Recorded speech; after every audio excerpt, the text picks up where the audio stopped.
right, y'all, big news. My new stand-up special, Live and Alive, drops Friday, October 24th, right here on my YouTube at 9 p.m. Eastern, 6 p.m. Pacific. We shot it at Comedy on State, Madison, Wisconsin. There were 2 sold-out shows. The crowds were unbelievable, and I'm telling you, honestly, it's my best work, all right? This special is special. I'm really proud of it. It's self-produced, it's self-funded, it's self-released, and straight from me to you the way it should be. And here's the best part. During the premiere, I'll be live in the YouTube comments with you guys, hanging out the whole time. I'll answer questions. I want to watch it all unfold in real time with you guys like we're there together that night, all right? So make sure you subscribe to my channel, hit that reminder, and join me on release night. This one means a lot to me, and I would love to experience that first watch with you guys. Friday, October 24th, 9 p.m. Eastern, 6 p.m. Pacific, Live and Alive, right here on my YouTube. Subscribe now and don't miss it. I'm just trying to drift off and try not to die. My whole job is try not to die. And the person I miss the most is my daughter. I'm a single dad. My daughter's 7 at the time, and they won't let her visit. I've got one buddy sitting in there one night with me. He's got a couple girls, and he's like, what are you thinking about? And I was like, my daughter. And he's like, yeah. Just definitely don't be thinking about, like, graduation and her getting married or grand. Because I was like, oh, my God, I wasn't thinking about any of that at all.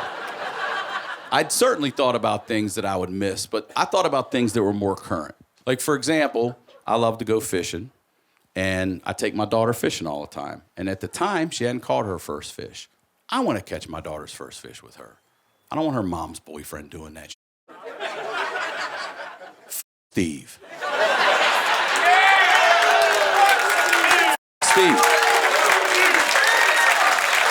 Steve. The HoneyDew with Ryan Sickler.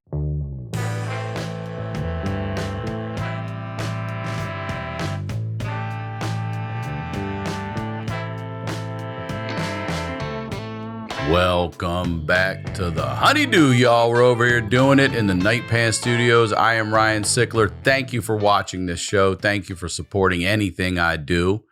And if you got to have more, you got to check out the Patreon. You guys, if you have a story that has to be heard, please submit it to honeydewpodcast@gmail.com. If you've sent it before, send it again. Bump it to the top. We want to do your story. You got to check out the best of episodes we've done. They're free on this YouTube channel right here. If you're even thinking like, what is it? Go watch the best of episodes. They're the wildest things you'll see on Patreon. All right. Come see me on the road, Baltimore, June 28th. One night, one show only. I'm wrapping up my tour there. It's my last show before we drop the special. So get your tickets now at ryansickler.com. All right. That's the biz. You know what we're doing here. We're highlighting the lowlights, and I always say these are the stories behind the storytellers. I'm very excited to have this guest back on the HoneyDew. Ladies and gentlemen, Yannis Pappas. Welcome back to the HoneyDew. I'll give myself. Do it. There's only 2 of us, so I don't get enough of that. It's not a round of applause. Clap yourself in, bro. Yeah, a round of applause got to be 2 or more. Got to be 2 or more. It's got to bro. be 2 or more. Good to see you. Good to see you, man. Good to see you. Good to hear that voice. Congrats on your new special right there. Promote everything right now. All yeah, go watch it. It's called Property Owner. It's on YouTube. Go check it out. Netflix passed on it because I think that they discriminate against people whose eyes are too close together. I need to start some controversy to get people riled up to go watch it. So I think it's because of discrimination against people with cozy eyes. Cozy eyes. Yeah, I got cozy eyes. That's yeah. nice the way you say cozy eyes are watching you. I get people tell me if an afternoon nap had a face. That's exactly perfect. That's me, bro. You do look like you just woke up from a nap. Always. Yeah. Shot at the mothership. Shot it at the mothership. What's it called again? It's called Property Owner. Property Owner. Yeah, it's basically about me moving from New York, growing up. You know, my mother was a human rights lawyer, very left wing, obviously, in the city, and then moving out to the country and sort of understanding the cultural divide between, you know, the city and the country. Because if you break it down, I mean, it's not even generally. I would say it's probably a fact that urban areas are liberal and and suburban and country areas are Republican, and most of it's cultural. And so I'm stepping into that cultural landscape and understanding that it makes sense. It makes sense. And so the special is about the differences and me sort of stepping into those Carhartt boots, going from the sneakers to the Carhartt boots, being a property owner. So it's about that basically, and being a girl dad doing that. So it's a little bit of both. You have two girls, right? 2 girls. So you have 2 girls. You bought a house. Yeah, I thought you were about to say I bought 2 girls. No. I mean, that's 2 girls you bought. Your girls are under what? How old? Both of them. My oldest one now will be 5. 8? Oh, 5. 5, okay. And my youngest is 2 right now. 2. Oh, that's right. When this comes out, she's 2. During COVID, 2020. The first one was a COVID one. Yeah. And this daughter's 2. So you got 2 kids under 6 and a new house. Yeah, that's a lot, bro. Yeah, new house. I got 2 dogs, 2 girls, and 2 wives. One that's nice, one that's mean. depending on her sleep. And I get it. Look, she raises the kids. I'm off the bench. That's how it goes. I'm off the bench. Oh, she's home with them. She's doing it. she's home. She's stay-at-home mom, and she does most of it. And she's just better at it. They're just better at it. So that's just how it goes. I'm here to say women are better at that, and that's a good thing. Do you like being a dad? I love being a dad. Does it feel good to be like a provider? I don't. Yeah, I don't. Does it feel? Have you ever? Ever stepped outside of yourself for a second and be like, fucking got myself a house and got 2 little girls here, man. If it gave me some leverage in my home, that would be nice. But yeah, it doesn't. My wife. That's why I say you got to do it yourself. Yeah. You seen that reel? That guy that was doing what was it? A spool or something? He's like, and I realized this is and the lady like clowned him for it. And he was so sad. The internet fucking defended him. I can't remember what it was. I never seen it. No. He's like, yeah, I just realized.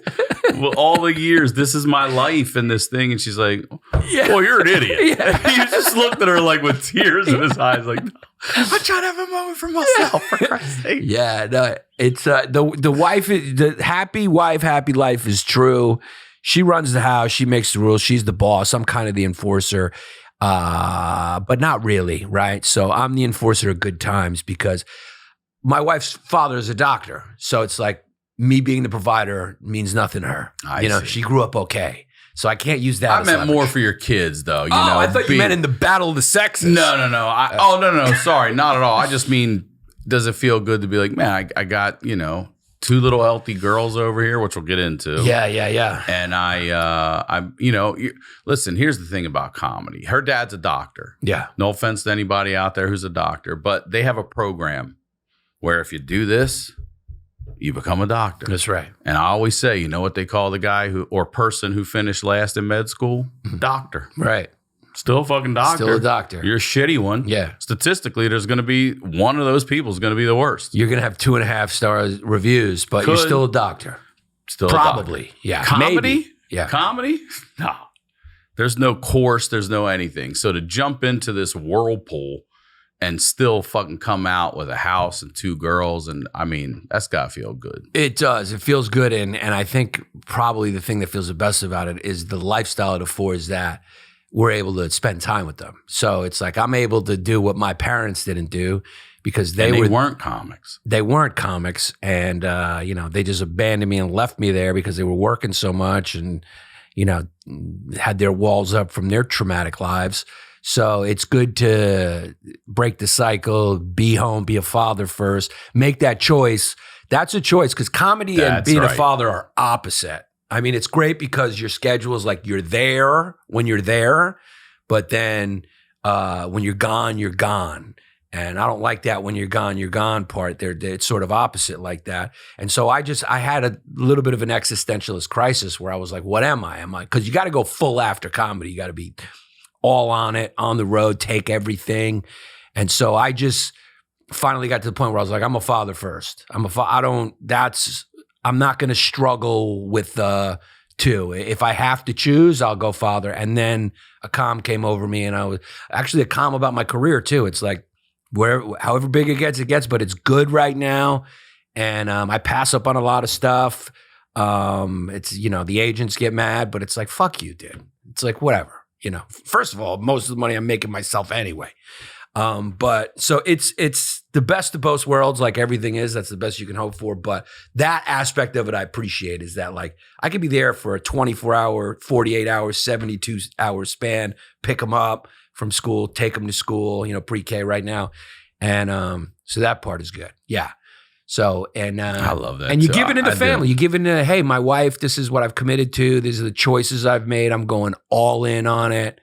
And so family first, and it just feels nice and cozy to have a family. I agree. I mean, also making the decision to be father first, I feel like as long as you make the right decision, it'll all fall in line after that. If you go after the wrong thing, it's not going to line up. I got to give credit to my good friend, godfather of my second daughter, Paul Virzi, comedian, Love very funny. Paul Virzi, bro. Shout out to Paul Virzi. Virz. He said something I never will forget. It's like, he said a few things, but you know, he's a family guy, a great father.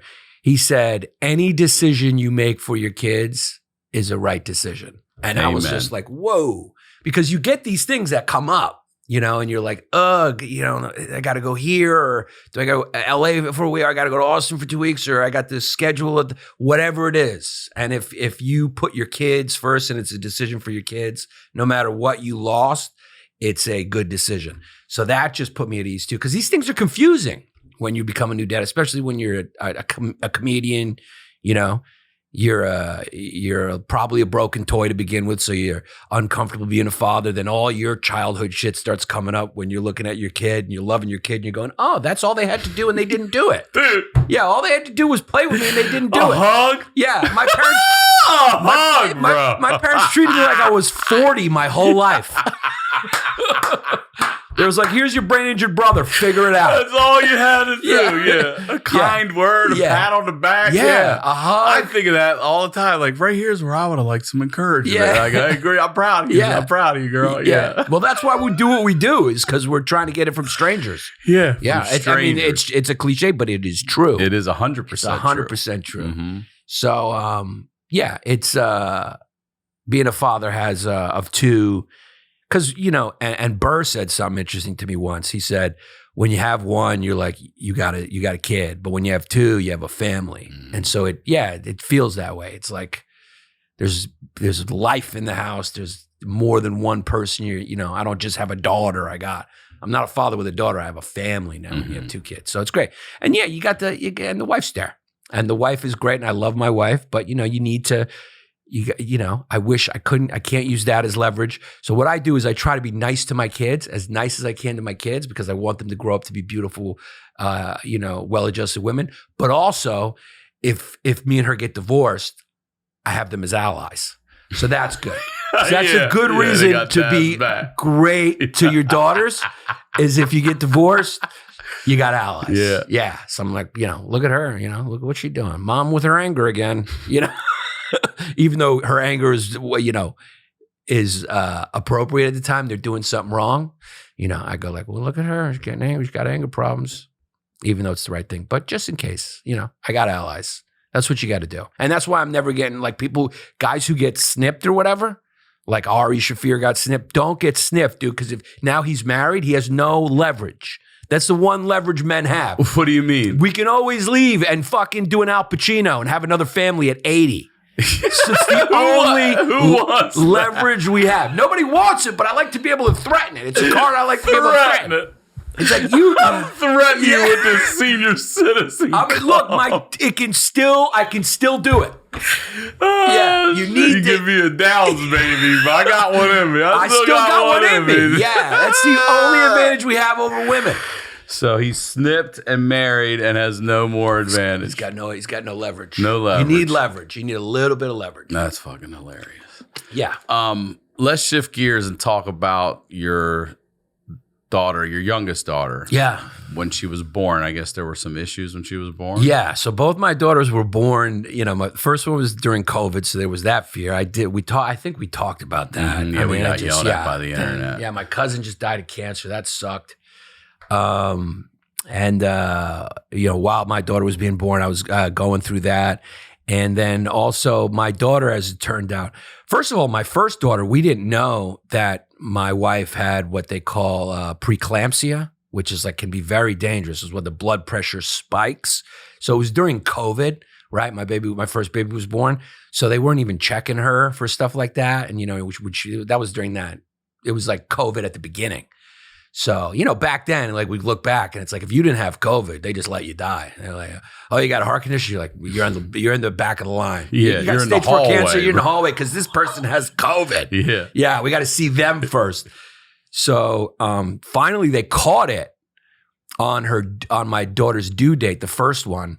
And we went right to the delivery because it's very dangerous, preeclampsia. And ironically, and I'll let you know why, my first baby was born under 6 pounds. She was very small, right? But it wasn't premature. She was born on her due date, which mysteriously was my father's birthday a year after he died, which still blows my mind that. Wait, yeah, your daughter, it blows my mind. your oldest daughter My and first your dad daughter, have to share the same birthday. It's the craziest thing. And wait, she was born on the anniversary of his first death after his birthday. Oh shit. She was birthday. born My bad. on They share the same birthday. and it was her due date. Her due date was his birthday, and then she was actually born on her landed on birthday that. when my wife had the preeclampsia. Like she wasn't exactly ready, but because of the preeclampsia, they were like, she we was got to do this now. born on her due date. They caught it on her due date. That's wild. There's a 1 in 365 chance of that, and it was a year after he died. My dad died in 2019. My daughter was born 2020 on his birthday. And I swear to God, this is a true story. I've become a lot more like humble with spirituality and I stuff was like about that. to say, if that doesn't make you at least think It's about crazy. some spiritual shit, It's that's crazy. wild. It's crazy. The man who gave you life to die, you give life to a child, and she's born on that man's birthday 1 year after he dies. It's crazy. That's crazy, dude. And then I swear to God, we're in the hospital room, right? And they're going to induce her, because they had to get the baby out because of her preeclampsia. We turn on the television, and it means something to me. I don't know if it's coincidence. I don't know. I mean, even I get choked up because I felt it when it happened. We turn on the TV, and it was a cooking channel show they were making Coldslaw, right? Now, my dad grew up in his dad's diner. We're Greek, so, stereotypes don't fall from the sky. He loved Coldslaw like nobody. Bro, are you saying cold slaw with Yeah, a D? Yeah, I'm sorry. I also call it Dracular. I'm from New York. Is it Coleslaw? It's coleslaw with an E. I always thought it C-O-L-E was Coleslaw because it's cold. Kirsten, look it up. I'm pretty sure it's Now you got Coleslaw. me wondering. No, it ain't coleslaw. It's not a wasp No, kid it ain't from Connecticut. Cold. What is it? It's coleslaw with an E. Yeah. It's dude. cold? Yeah, it ain't coleslaw. I've been calling it Coldslaw this whole time. I heard it the first time. And then the second, I'm like, are you hitting me with a coleslaw right now? Is it named after a dude named Cole? Why is it called? It would I make don't so know. much more sense for it to be Coldslaw because it's slaw and it's cold. I'm with you on it. For a split second, I was like, wait, am I fucking wrong right now? I bet you there's a lot of people watching right now. give me the hot slaw. Yeah. I don't want this. I bet there's a lot of people who are finding that out too, or maybe I'm just the only We're stupid clipping this one. to put it out there to see what they all think. Yeah, it's Coleslaw. Coldslaw. I guess there was a dude named Cole who loved it as much as my dad did. My dad loved. I'm sorry. Now I've learned. I'm glad I did this podcast. Now I know I've been saying it wrong for my entire life. It's Coleslaw, not Coldslaw. And he loved it. Dude, he loved it to the point where What is it really? Just cabbage and mayo? I guess Is it's that cabbage kinda mayo? like liquid mayo or he something? would get another one. He'd go and sometimes it would be all he'd eat. We'd go to a diner or whatever, and he'd say, "Give me a bigger plate of the coleslaw," and then all he would eat is the coleslaw.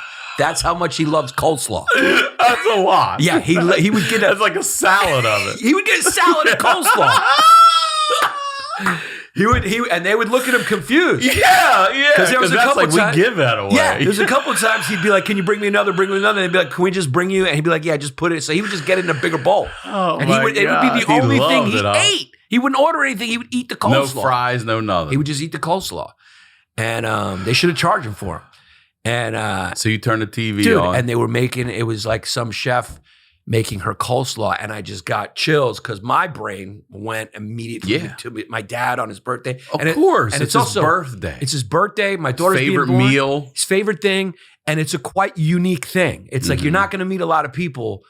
Most people don't even eat that shit. I was going to say, who gives a shit about making an actual recipe of it? To me, it's gross. Putting love into it. I don't even know why they put it there. I mean, is there a demand for it? Does anyone go like, wait a second, where's like the coleslaw? HoneyDew. It's the whole thing. Like, no one really gives a fuck about it. Yeah. You know what I mean? Yeah. It's so weird. Listen, I'm with you. The day my daughter was born was October 14th, 2014, and the Orioles were good that year. Hadn't been in forever. And they're in the ALCS to go to the World Series. They're playing the Royals. And she's born. They take us, after the delivery and everything, they take you to your room, And I just put the TV on. Boom. There's fucking Baltimore, Camden Yards. Same thing. I'm like, they haven't been here forever. Now they're here. They lost, but it didn't matter. Because I'm sitting there holding my daughter, and I'm looking at home and thinking about my dad who took me to my first Oriole game and like, what are the odds of all this? And I'm getting to see, when they do the cutaways in between, I'm getting to see the crabs and the B-roll of the city. And I'm like, oh, this feels really fucking nice that I got this in my room right now while I'm holding my kid and my dad's not here. Yeah, it's almost like it meant something to you, so maybe it's subjective, but then also maybe it's the lining up of stuff or something we don't understand. All I'm telling you. I also think a lot of it's right there. As long as if you look for it, it's there. Maybe it's that. It is. Maybe it's like you get enough of these coincidences where you go, all right, let me start opening my eyes and paying attention to this. Maybe it's because your heart is so open because you're having this monumental change or you're having a daughter or whatever it is, or that you can see it. And the rest of the time you can't see it because we're just like closed off. It's like, you date a girl with a red Fiero GT. Yeah. Nobody has a Red Fiero GT. Yeah. Then you break up, you start seeing that Red See Fiero GT everywhere, bro. See that Red Fiero GT? There was one. Now all of a sudden everybody's got one. What are you doing? It's so weird how reality is like a lot of it is just perspective and what's going on internally. That is very true. Yeah, so she was, so anyway, that was my first daughter, and she was born during COVID, so there was that worry. And she ended up being born like at a weight that like is a little nervous. She's under 6. She was like 5 3/4 or whatever. She was a squeak. But she was on time or she was premature? She was on time because that was her due date. Yeah. I mean, she wasn't baked yet. She wasn't ready to come out, but because of the preeclampsia, they induced my wife on her due date, my father's birthday. Oh, I'm sorry. I thought you were talking about your younger daughter. No, so my younger daughter. So then, my younger daughter is 2.5 years younger, right? So she's going to be 2. So 2 years ago, right? So, and this is a little before 2 years ago. She was small. She was like very small. So they got really worried. So when the baby's small, now I know this, you have to go in every week. You get sent to like a specialist and they echocardiogram and watch the baby every single week. And what are they looking for? They're looking organ development. They're looking things for like that? development, heart, lungs, heartbeat, lungs, all her numbers, everything. Heartbeat's a big one, and they tell you, all the possible things. We had a doctor who was very good. This African dude was the head of the department there, and he's really good, but he was really. The nurse was like, he scares the shit out of a lot of parents. And a lot of times there's bad outcomes here. And the nurse deals with that, right? You watch his baby grow inside of you and then, there's something, the baby dies and, whatever. And parents have to make a tough choice when they say, we see this, it will be born and it'll have these defects or whatever. So we had to go through that. And so that lasted like 6 months, 5 months. It was brutal. So, you're also hearing worst case scenarios. And also she wasn't really growing. Like every week we were hoping when we went in and they were like, look, she could catch a growth spurt or because of your first daughter, maybe you just carry small babies. And so the nurse was really optimistic. That's another thing where you learn about faith. Like, it's like there's faith and fear and you just choose one of the two because there's a point where we just don't know. You don't know what's going to happen. Science doesn't know. They can tell you the outcomes. They can tell you the possibility. And there's also the possibility that you're the first one of a brand new thing. Guess what? We've never seen this before. You're like, what? And they name it after you. And you're like, I was hoping. It's that Yannis Pappas shit. You got the Yannis Pappas, which sounds like a disease anyway. Coldslaw. Yeah, it's funny. There's a possibility it could be even that. Something they don't even know about. Never heard of. Choosing work boots used to mean sacrificing comfort or durability. If they felt good, they didn't last. And if they lasted, they wrecked your feet. Brunt Workwear thought that was BS. So they built tough boots that feel great from day one. Here's the deal. I've been looking for new work boots months ago. I wanted some new work boots. I wanted to have something to wear out at the track, whatever. I bought myself a pair of Brunt boots, y'all. Bought myself a pair of Brunt boots because I love Brunt boots. And then here they come saying, hey, they'd like to work with me. And I was like, already a fan, bro. Look at these boots. These are the brown ones they sent me. These are soft toe, waterproof. They've got steel toe. They're great for every job site, I'm telling you. And Brunt stands behind what they make. You can wear them to work, and if they're not right for you, send them back. I don't know any other brand doing that. That is a company that believes in their product. Brunt was tired of the workwear brands out there cutting corners. You work too hard to be stuck in uncomfortable boots that don't hold up, so they built something better. Boots that are insanely comfortable and built for any job site. For a limited time, our listeners get 10% off at Brunt when you use code HoneyDew at checkout. Just head to bruntworkwear.com, use code HoneyDew, and you're good to go. And after your order, they'll ask you where you heard about Brunt. Do us a favor and tell them it was from this show. I chose Function because it's the only health platform that gives me data most people never get and the insights to start doing something about it. Inside Function, you get access to test over 100 plus biomarkers, and for an additional fee, you can also access MRI and chest CT scans, all tracked in one secure place over time.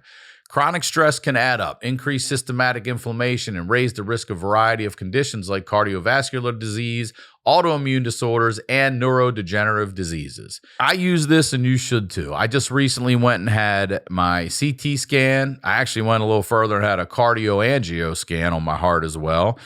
Lung x-rays, all my blood work. I tested all my biomarkers, got everything, and my health is looking great. And if you're worried about your health, I'm telling you, or you don't talk to people anymore in your family, or they're gone, you know what I mean? Passed on, you need to know what's going on in your body. That's your genetic makeup. Find out now. Learn more and join using my link. Function is a near 360 view to see what's happening in your body, and my first 1,000 listeners get a $100 credit toward their membership.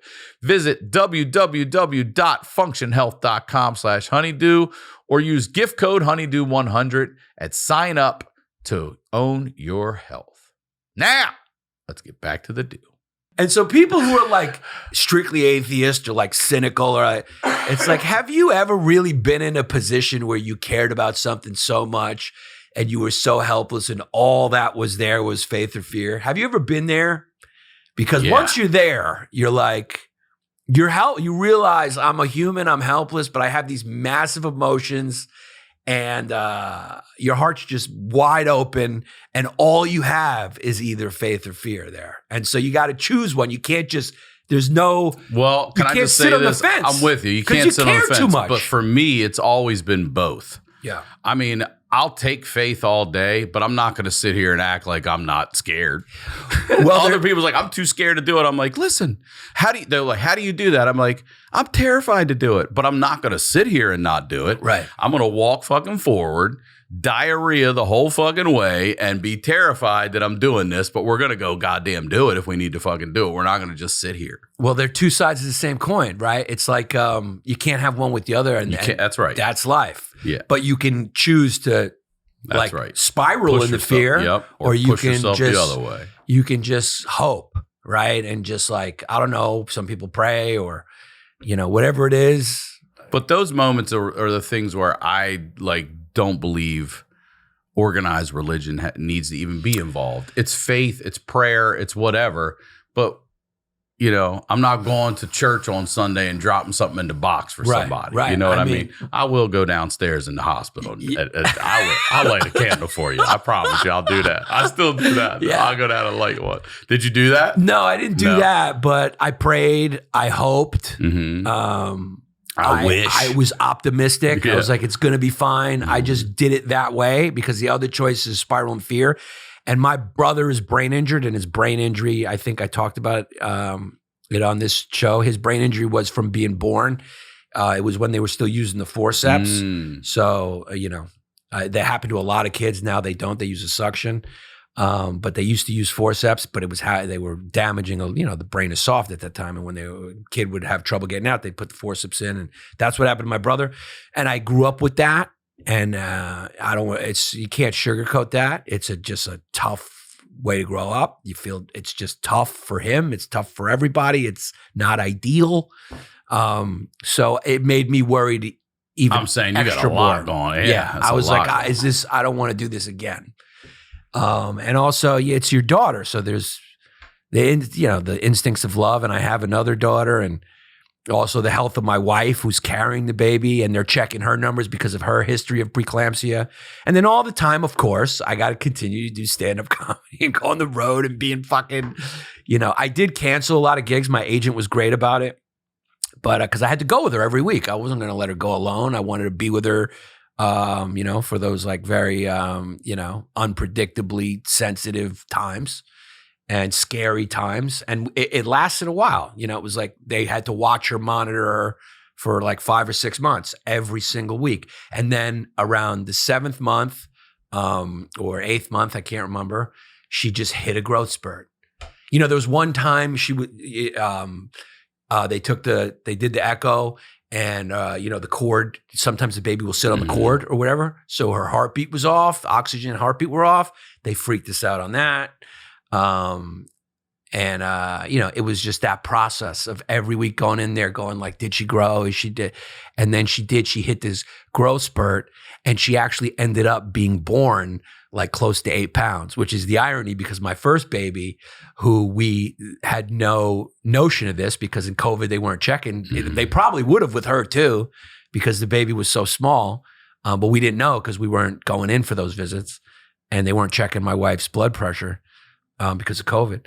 But she ended up being born like big, like 8 pounds. And bigger. Yeah, she's bigger, even though she was the one we were worried about being smaller. Right. So it all worked out. At the end, she hit this just growth spurt out of nowhere. Just boom. We walked in one week, and it was like, we were crying. I cried. My wife cried. It's that the relief is just like, it's like, it makes everything stand up on you. You're just like, you can breathe again. Like literally, you don't even realize you've been shallow breathing for 24 hours a day for months with this thing in the back of your mind, which I'm used to, with just like my mom's Alzheimer's and my fucking brother. And then my cousin got cancer, and we knew the impending doom of knowing that she was going to meet her end, even though she was trying to fight it.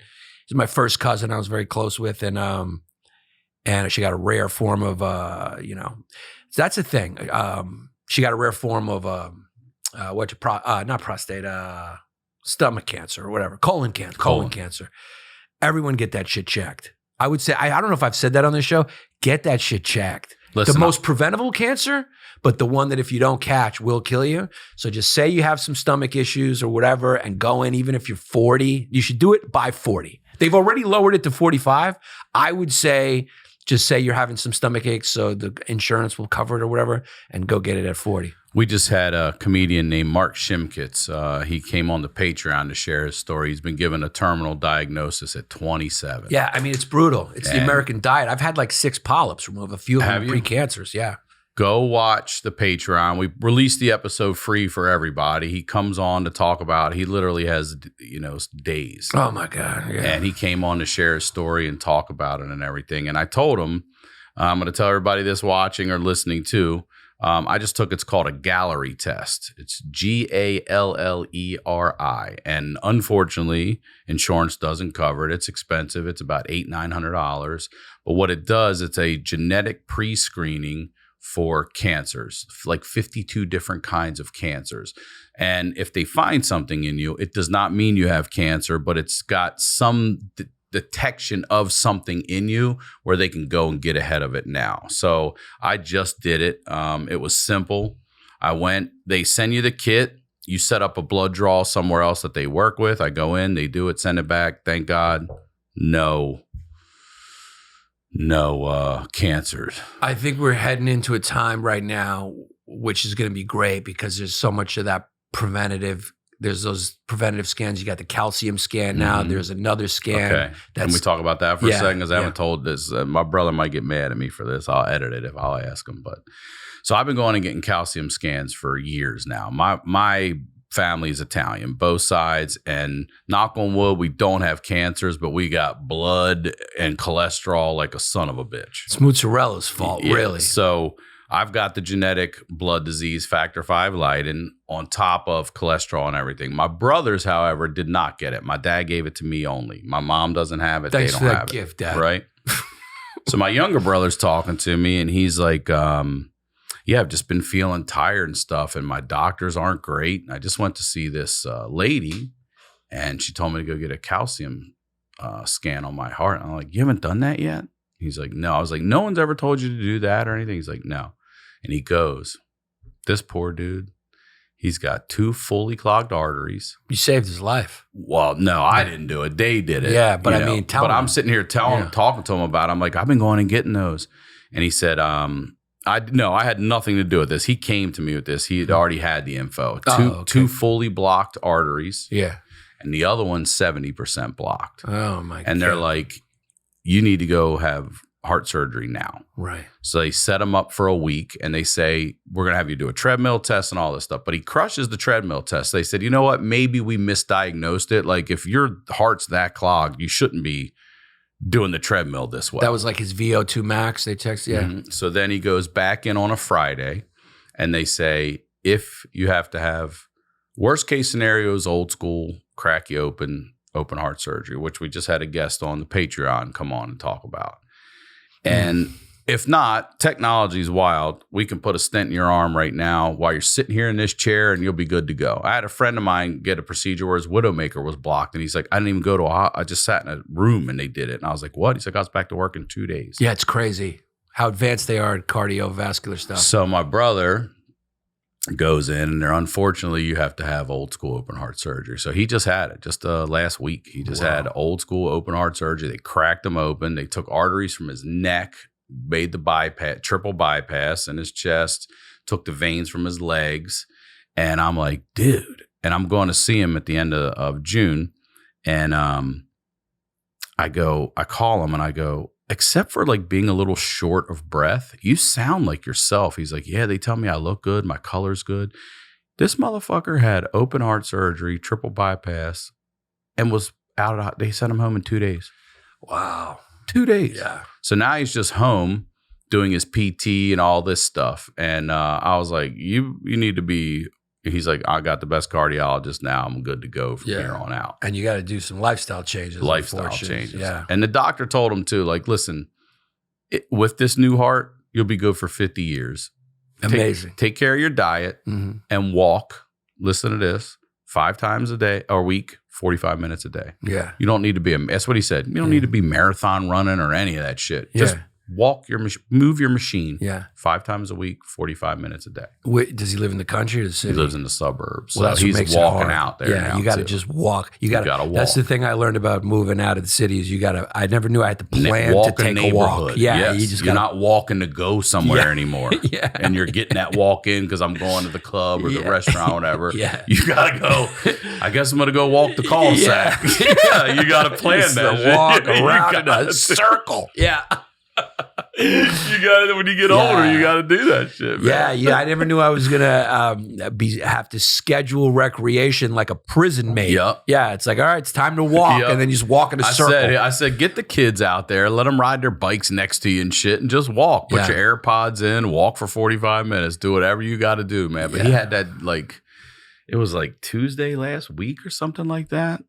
And he's already Wow. home and everything. And I was God like, that's bless. crazy. They're so advanced now with It's the crazy. with the heart surgeries. Yeah, and stuff. all that. We help out. I mean, podcasts help. I mean, look, everyone should be walking. Throw your earbuds in and listen to HoneyDew, y'all. Well, not only that, man, after all this clotting shit I went through and stuff, finding out I have this blood disease called Factor V, it's genetic, whatever. A friend That of was mine. funny. Last time I saw you, I was like, how you doing? You're like, bro. You never expect that. You always just expect, like, doing all right. You know, you don't expect, oh, bro, I'm dead and came back to life. I was like, oh, good to see you. Damn near, bro. Yeah. You're like, well, yeah, I almost checked Good out. to see you. Yeah. So that's good. But I find out I have it. And I just, we're naturally talking about this stuff, like you say, on our pods and stuff. And a friend of mine from high school, her name's Kathy. I don't know if she'll be comfortable with me giving her last name, but she starts telling me, like, I want to say her son was 17 at the time, and he started clotting and all this stuff. And I said, go have him checked for Factor V. Do you know this kid had it? Wow. This kid had it. So now it's genetic. So now everybody's got to go get tested. Why wouldn't the doctor, he's having all this clotting, why wouldn't the doctor check for that? I mean, it's fucking crazy. My doctor is so great. Scary. My doctor is like, listen, you guys in podcasting, he's like, you've changed the medical game. He said with Huberman Labs and the Rogans and all these things you guys are out there talking about right now, he's like, we're listening. The medical world's listening, and it is changing things for the better. So, she heard it from a podcast, from a guy who happened to start a podcast she went to high school with also. Right. And the kid has it. So then she goes and gets tested. She's got it. Wow. She's already had 2 twins. Her parents go get tested. They fucking got it. Wow. All from this clown who Right. started a podcast about bullshit. Right. Well, not bullshit. No, I don't mean that. I mean low lights Yeah. is what I mean. Yeah. Not Taking the bullshit at all, lowlight, but- highlighting the lowlights. And it turns out it's helping people. Yeah. So, so it's such a serious thing that my brother, when he was getting his surgery, he's like, look, I have to tell you. They're like, do you have any genetic blood disease? He goes, I don't, but my brother does. And they're like, what does he have? And they're like, Factor V light. And they're like, listen, that's serious. Are you sure you don't have it? He's like, they told me I don't. They're like, are you sure? Right. It's a big deal. And he's like, tests I didn't have. And they said, we're going to put you on blood thinners anyway. I said, Todd, they didn't even put me on blood thinners. And I told him I fucking have it. You know what I mean? Like, that's wild to me. Yeah. He's like, no, I got good doctors. I'm like, you have really good doctors. Yeah. It's amazing. That's what, they say, like, in 10 years, AI is going to, everyone's scared of AI, but you're like, AI won't miss this shit.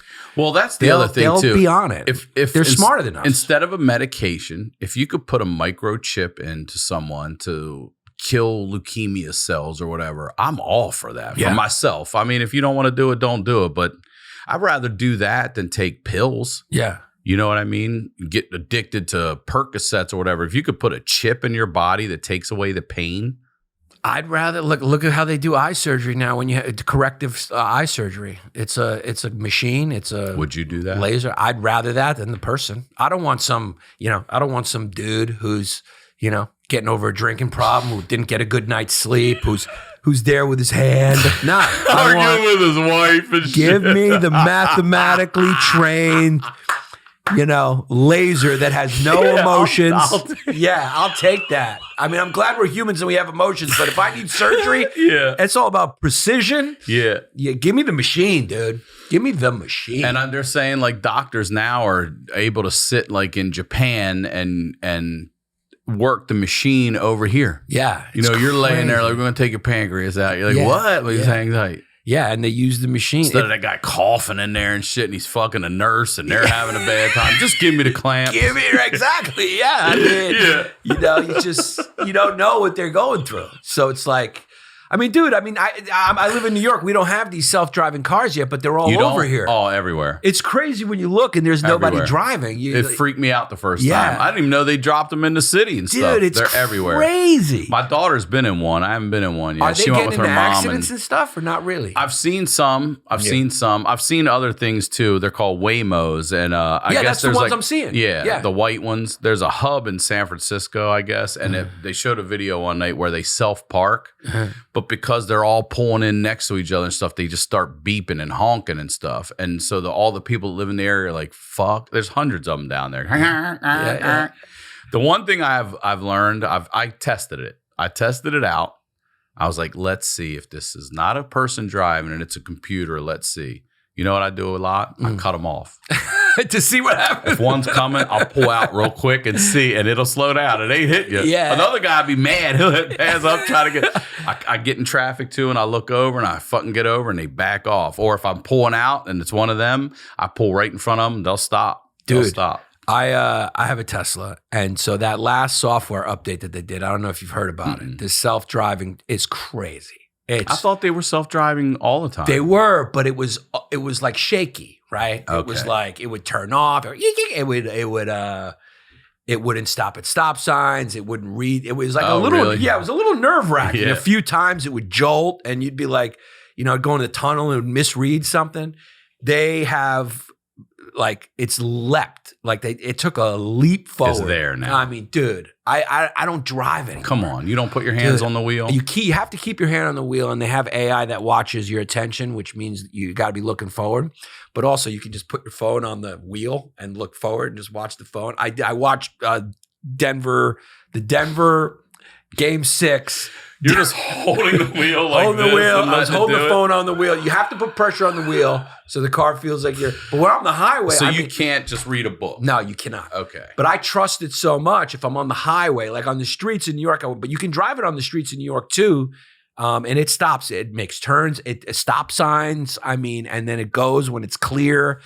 I mean, but on the highway, it's just like it just knows wherever. Just goes, dude. It drives you to your house. That's great. Can you be at a restaurant and have the Tesla come get you from a parking garage? Yeah, not from a parking garage, but from like an outdoor, it's on the street, outdoor parking lot. Okay, so as long as it's not covered, it'll come fucking get you. Come get you. Bullshit. I swear to God, and it'll self park. Sometimes I'll just do it to let it, even though I can get into the spot because it's just so cool to watch the wheel. My car self parks, and I haven't done it yet. Yeah. I got to do it. I got to take it to a parking lot and do it. Yeah, I mean, I grew up in New York, so I know how to parallel park. Yeah. But sometimes you just I could see how we're starting to get lazy. It's like the same thing as when I just did a bit about it where I talk about how AI is taking over and how I'm just softer now. And when I used to reverse, I used to have to push myself up, grab the seat here, and lean back. Like we're pulling a guy up out of the fucking rice paddy and flying up. You know what I'm saying? Like I got you. No power steering. You're sweating your ass off. Yeah, like you finally parallel park. You need a second. You're like God. Damn. Dude, I grew up in the era where when you pulled in, it was guaranteed you were going to hit the other bumper. Like everyone just went bang, bang. You just, they were selling those fake the rubber bumpers to put on just because it was like, you're going to get hit if you're parallel parking.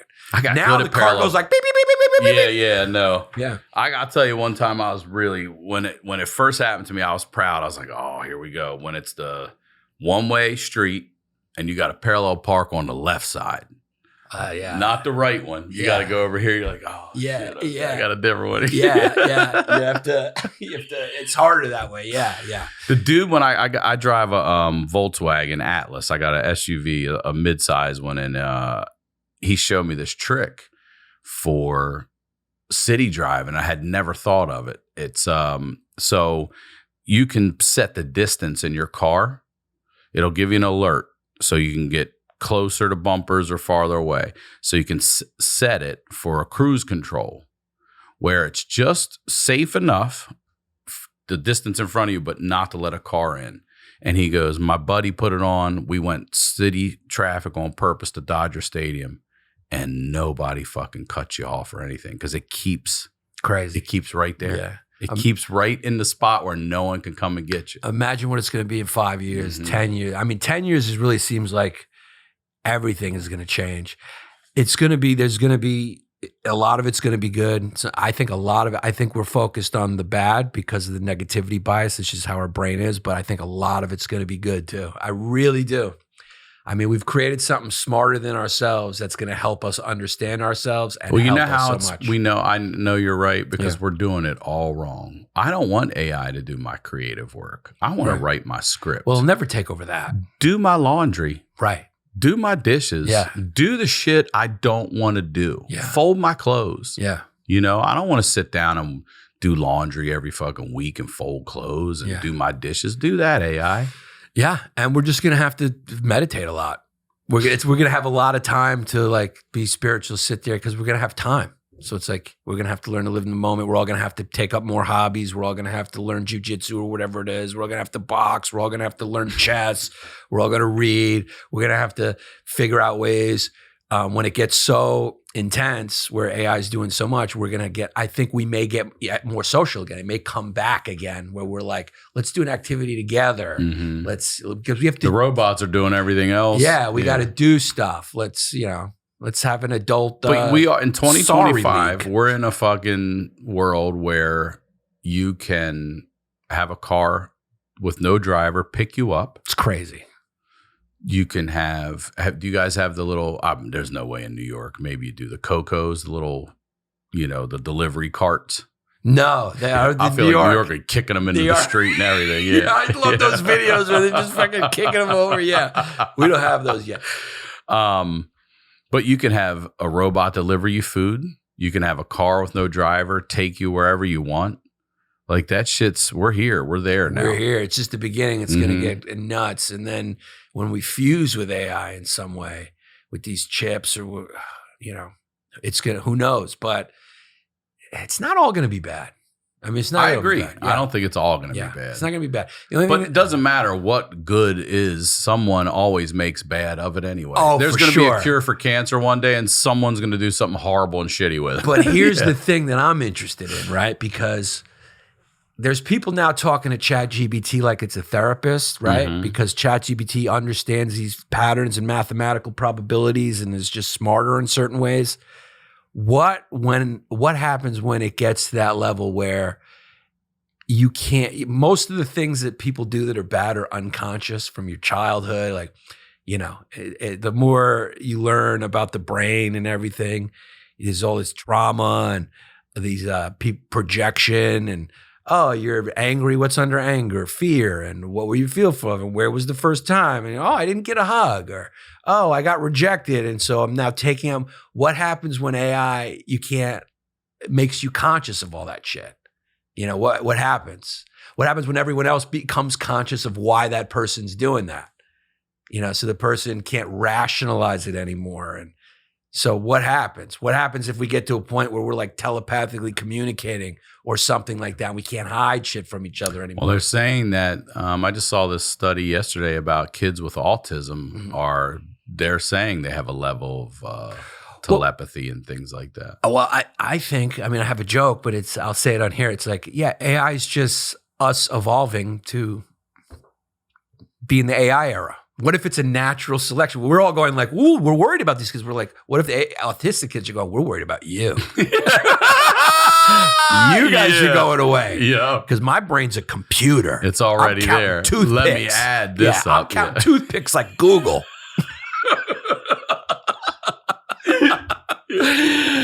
You guys trying to cure autism. We're trying to get rid of you. Yeah, for real. Because you guys are from a different era. You got caveman brains. Yeah. But that's interesting because there's going to be an era of people who no longer die at some point. Like we will be part of the dyers. Yeah. Like they will be like, my grandfather was a dyer. My 600-year-old dad. Yeah. There's going to be some asshole when you don't die anymore that will be. Yeah. It's going to. Like Dracular. Yeah, like Dracular. Like Dracular, the guy who loves blood coldslaw. We had a moment on History Hyenas recently where we were talking about Elizabeth Bathory, who was this empress. Know who she is. Okay. She was an empress who killed a lot of people. So they say she's the worst serial killer in history. And that's when I realized I was saying Dracular. Chris pointed out, he was like, "Did you just say Dracular?" Because I was like, "You never heard it come out of you." I always thought it was Dracular. Oh, you actually thought it was that? Yeah, I thought it was Dracula. I didn't know it was Dracula. Did you spell it with an R? I never had to spell it. I don't think. But if I did, what about Count Dracula? You never had that cereal?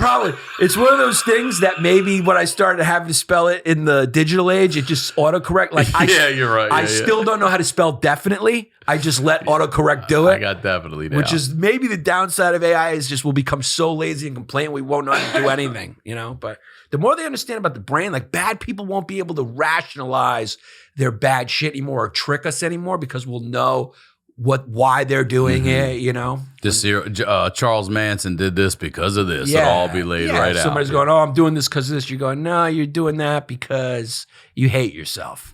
But now you think about this too. I think about all the time. You've had 2 kids. You've seen the advancements in the medical world with just keeping babies alive early. Checking it in your wife's womb and stuff is wild. I saw a video, not a video, excuse me. It was a picture. It might have been on like Time magazine, and it was a surgery being done on the infant in the womb. They were correcting something on the baby in the womb. Small, a little tiny hand in there and stuff. It was tiny. But I think all the time, like, how in the fuck did people in the wagon wheel days ever even make it? How did anybody ever have a baby back then that made it? Yeah, they had different worries back then. Then you think about how many of them actually didn't fucking make it. Yeah. Yeah, I'm a dog lover, and when you think about the unfortunate reality that like the dog has 6 puppies because it evolved to have that many puppies because 4 of them would die. Mm-hmm. Same thing with humans. You look back until like 100 years ago, it was like you learn about some dude in history. You're like, yeah, he had 4 kids. 4 kids that lived. You're like, he had 14, but they all died. Yeah, my grandmom told me, I want to say the total number of siblings might have been about 15, but I think 2 or 3 did die at birth or right after birth. Yeah. And that's, still in the 1900s. Yeah. It was common. Yeah. And the mother would often die. Yeah. The mother had a chance. And it wasn't like low probability. Like a woman got pregnant, you were like, hopefully. This could kill us. Yeah. This could kill everything. Yeah. It's just women, dude. Thank God for technology because they had it tough before, like tough. Just giving birth. That was one thing. Watching birth twice, you're like, wow. Yeah, what was different the second time? I mean, they were both those moments. I was there I watched. You watched. I watched. I thought I was going to be. I didn't want to watch. I watched originally. The whole thing. Yeah. I didn't want to originally. Me too. And then the nurse said, or the doctor said, "Get over here and hold a leg." And I was like, "What?" I made a joke like we only got our package only comes with 1 leg holder. Yeah. You know what I mean? Like, should there be 1 person for each leg? We're paying for this, and I'm over there holding it, and then I'm watching, and I see my daughter being born, and I guess, I don't know. Maybe when you watch it on TV, it's gross or whatever. It's not yours. It's not anything. It's also not even real. But when you're there, it didn't bother me at all. Well, you know what it's like? It's like I've learned that too because I was scared because of all the blood and all that shit. I was like, I don't want to see all this gooky stuff and looking her vagina get ripped open. But then you realize, you're right. You realize it's like a fart. You like your own and you hate other people's. It doesn't bother you because it's your own. It's your baby, your wife. And I was fascinated. Nothing bothered me. None of the blood, nothing. Did you watch the placenta come out? I watched everything. I stared at the placenta. I watched everything. And none of it bothered me. I couldn't believe it. Only thing I was surprised by. So my daughter was born, God, now I forget what it is. I guess oh, wow. You forgot her birthday? She pooped in the womb. What's it called again? I can't remember now. Taking a shit in the womb. She took a shit in the womb. Yeah. And so shit the runs. It's a problem because when she comes out, if she inhales her first breath in those fresh lungs with feces, it's an issue. So they're telling us as soon as we get her out, Dad, you got to cut the cord, give her to us, and we're going to suction her lungs right away. And we did. It was fine. Right. But it's like, boom, so everything's moving so fast. You don't even get to hold her for a second. You're passing it over. You're like, oh, my God, and looking down here. And I'm telling you, I don't know what the fuck it was. I know it was like amniotic fluid or whatever. But it looked like there was a fucking dwarf inside her vagina and threw a bucket of water. Dude, it hit the doctor's chest. It was so, I'm not talking about a little foot. It was so, like a bucket. It hit her and she went, oh my God. Even the doctor was like, oh my God. It's like a levee broke. I was like, what the fuck? And that lady is leaving this room to go to that one over there to do the same damn thing. And then that one and that one, like 4 of them that day. And I'm like, good God. Isn't it funny too how the nurses do everything and the doctor just comes and catches it? Like the dentist. Yeah. Yeah. This lady's been here for an hour doing everything. You come in good. It looks good, Yannis. I'm like, what the fuck do I need you for? It was like a spiritual, it just pulls you into the moment, right? Like when your wife's having a baby, nobody has ADD. Like you can't, I didn't have any thought. Like I wasn't going like, well, I'm thinking about jokes Locked or podcasts or schedules. You're just in the moment watching this crazy thing. And you don't even have to try. It's such a crazy thing you're watching. You're just pulled into it. And there's this feminine energy there, you know, because they give life. They're like mortal gods. So like there's nurses in there and the women are talking to each other in a way and they're easing the wife and they were making her move, like they were moving her stomach and easing the baby out and they were like moving her body and telling her how to body. And you're just this dude and you realize like they're like mortal gods. Like women are like, we're helpless. We're like, in that situation. We're just like a different thing. It's a different thing. Mm-hmm. And they're like, wow, what this thing's coming out of her body. She nurtured it. And then you watch it come out and it has the instinct looking for its tit and it just wants her mom it's this whole thing where you realize like, look, gender is a spectrum, especially in the modern world with technology. And that's all that stuff's fine. Identity stuff, whatever. But there's some things that are just anatomically anchored that are just make us different. For the first year, I've had 2 kids now. For the first year of both those daughters, I didn't matter. That first year, I'm just a dude. Mm-hmm. And you know that because I'm a guy. I'll tell you funny. What I do is I grow my beard and then I shave it. I don't keep shaping up the beard. I grow it and then I shave it off. And so I'm always in some variation of growing the beard. So, you know, when I have my kids, I have a beard a lot. Once my baby got a little conscious, right? And for that first part where she's just a shit, eat, sleep machine, it's all mommy. Like she needs mommy. Daddy could not be there. It doesn't matter. There's no therapy that's going to be required later because of it. It's fucking that daughter doesn't give a shit who you are. Doesn't even know who you are. Doesn't want you. But then when my baby's got a little more conscious, this is how little they care about the father at the beginning. I shaved my beard and my baby did this to me. Who the fuck is that? Didn't even know. Thought I was a different person. Yeah. You know, with the mother, it's like the smells and all that. Of it. Yeah, you know, like if my wife got a haircut, it would still know who my wife was. My baby gave me the funniest look. It went, "Fuck you," and it was an unmistakable look. Like, get this fucking dude away. Who the fuck? Where's my titty? He didn't know who I was. Yeah, and so you don't really bond with your daughters, especially. I don't know if it's sons or different. I only have 2 daughters. I can speak from experience. The bond starts to come like in the ones. Like somewhere in the ones where the baby even starts to acknowledge you. Even when I would try to hug it or whatever, it would be like, it would be like always looking for mommy. Always like, looking, like, all right. Yeah. So how is she now? How's her health? She's perfect. Everything turned out perfect. It was just those months of uncertainty, which is the worst thing. In a lot of ways, it's worse.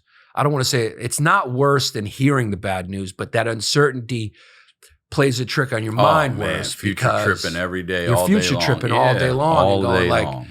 You know, is this gonna what you have to battle the anxiety of that creates those worst case scenarios in your brain, and it was just brutal, like just brutal. It was our job is great, you know, but that's why I love a podcast like this where we can vent these things.